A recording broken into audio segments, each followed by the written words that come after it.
साँच्चै भन्ने हो भने मान्छेको जीवनमा प्रगति, उन्नति, सफलताको लागि साथीको ठूलो हात हुने गर्दछ। यदि योग्य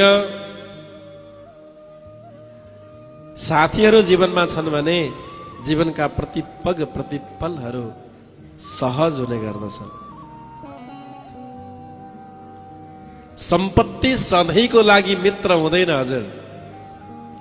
सम्पत्ति सधैँको लागि मित्र हुँदैन, तर मित्र सधैँको लागि सम्पत्ति हुन्छ। यस्तो साथी अवश्य बनाउनु जोसँग मन, पेट, मुटु सबै कुरा खोल्न सकियोस्। आफ्ना जीवनका सारा वेदनाहरू पोख्न पाइयोस्।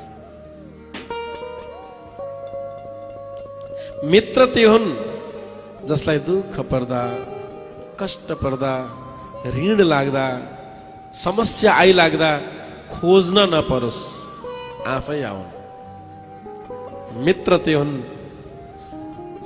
जसले मलाई दुःख छ भनेर भन्न नपरोस्, क्या टेन्सन तनाव आयो भन्ने कुरा बोल्न नपरोस्, आँखा हेरेर अनुहार पढेर बुझ्न सकुन्, ती साथी हो, ती मित्र।